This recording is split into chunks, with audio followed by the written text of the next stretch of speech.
Welcome to Policy on Demand. I'm Scott McCandless. Companies have grappled with supply chain and global investment issues over the past few years and continue to do so in a variety of new and challenging ways. Joining us to share insight on geopolitical developments is Craig Stromberg. Craig, welcome. Thank you. Great to see you again.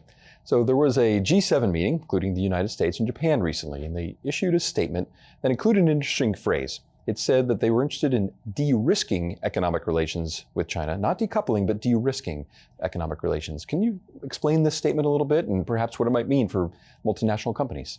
So G7s come and G7s go, right? And they often sort of pass in the news anonymously. This was a pretty interesting one, in part because the unity that it closed with when the principals got there was a bit of a surprise, because when the foreign ministers met a couple of weeks before, their statement was kind of wishy-washy. And it wasn't clear there was going to be a lot of real oomph for MNCs to talk about.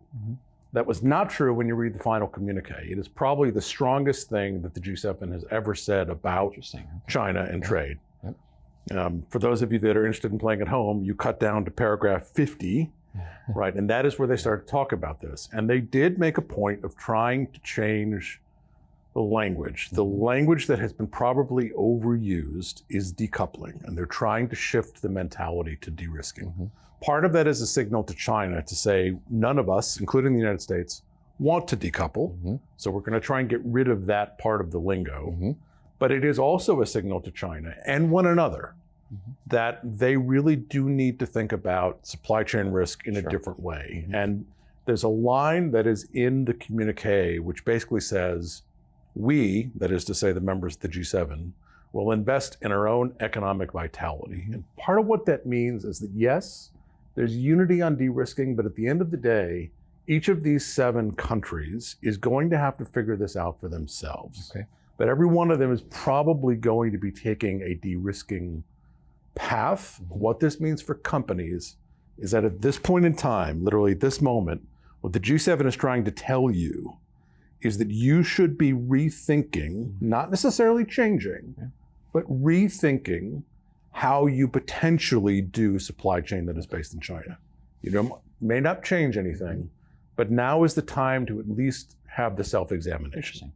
Sticking with China for a minute, Secretary Blinken has gone to China, Secretary Yellen, even Henry Kissinger, we understand, has recently been in China. What do their visits mean, if anything, for the outlook for investment in China? You know, you're always pressing me for good news, and this is good news.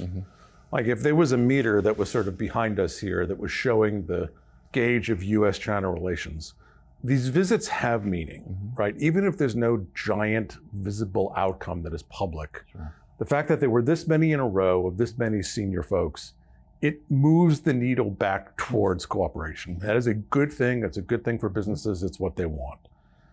I don't know that they made a lot of real agreements about investment or de-risking, although I think Secretary Yellen in particular was very clear when she met with US companies and when she met with Chinese officials about also emphasizing that it's not decoupling, it's de-risking. So they are trying to echo this line that the G7 set forth in Hiroshima. Keeping consistent with the G7 message.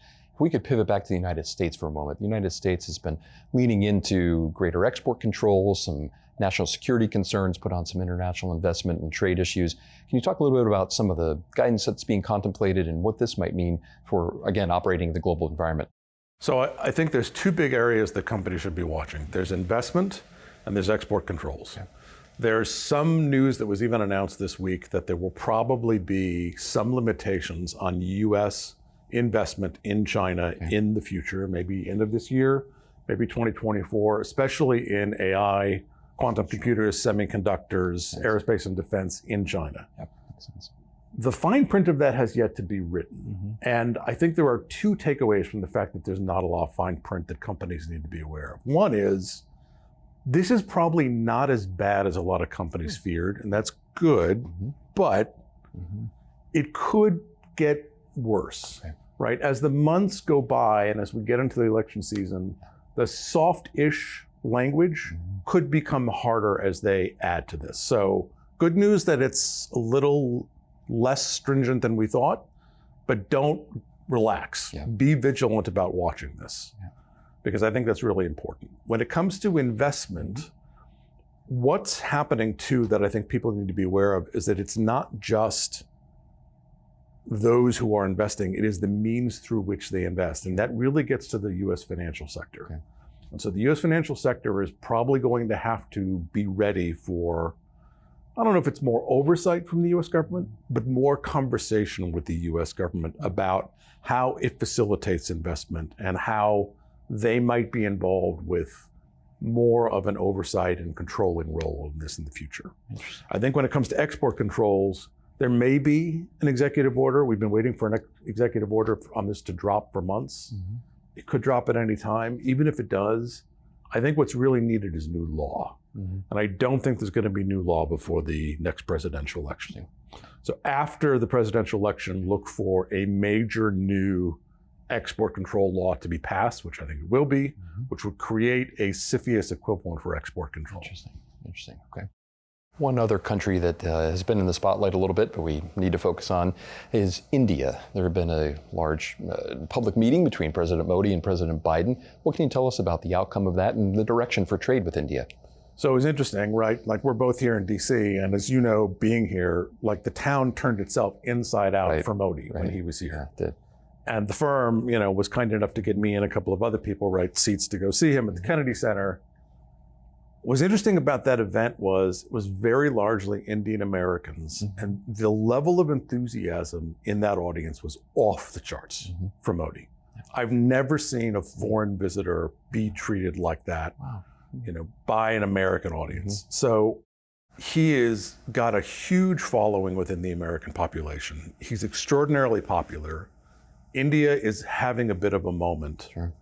I think the two things that I would leave with on India, though, are India still sort of has to figure out, how it wants to manage its role in the world, mm-hmm. whether it wants to sort of stay true to its independent roots, which it probably will.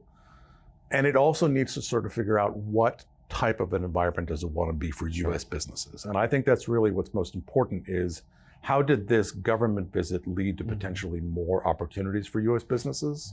And I don't know that story has yet been clarified or written. But positive road ahead. I think so. I think so. But a lot of work to do, mm-hmm. For a lot of companies that have never really been on the ground in India. Sure. Probably a lot more homework and a lot more visits, headed sure. over to South Asia. Makes sense. Well, that's terrific advice for companies. And thank you so much for this incredible geopolitical tour. Really appreciate your insights as always. Thank you, Scott. Thank you. And thank you as always for watching, and stay with Policy on Demand for the latest developments in Washington and around the world. Take care.